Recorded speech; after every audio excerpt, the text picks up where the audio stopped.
Муниципальное казенное учреждение Амгинский районный музей истории гражданской войны в Якутии открылся 5 июля 1965 года как общественный музей революционной, боевой и трудовой славы в самом центре села Амга на площади Славы.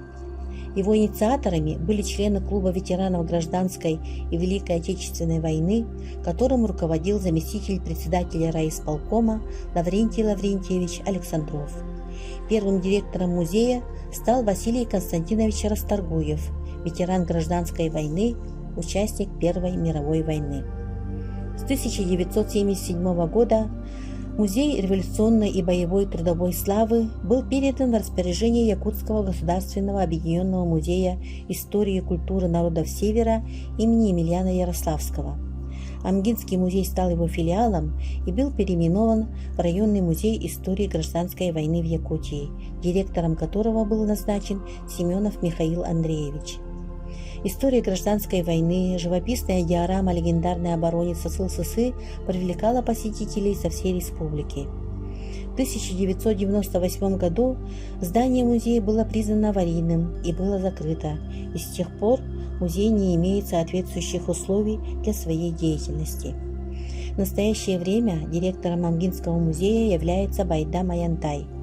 В основном фонде музея насчитывается 3767 музейных предметов, в научно-вспомогательном фонде 335 музейных предметов. Экспозиции музея представлены в музейном комплексе «Старая Слобода».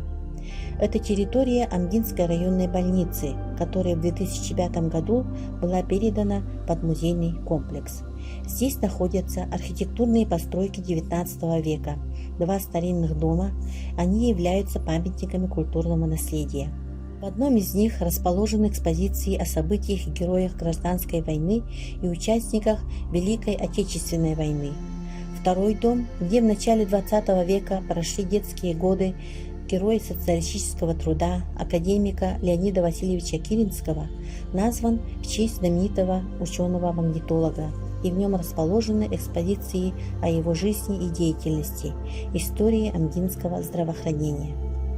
Также в музейный комплекс входит третье здание – дом-музей имени Владимира Галактионовича Короленко, писателя-гуманиста XIX века, который отбывал ссылку в Амге-Слободе. Это здание было построено в 2006 году.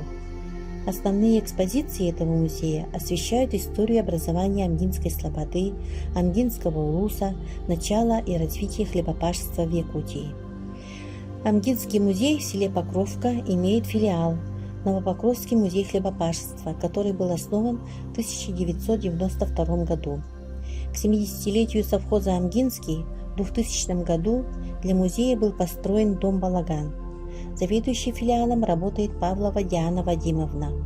В музее имеется два зала, отражающих быт и жизнь первых пашенных в якутском и русском стиле. Здание музея в Покровке также является холодным, поэтому принять посетителей может только в теплое время года.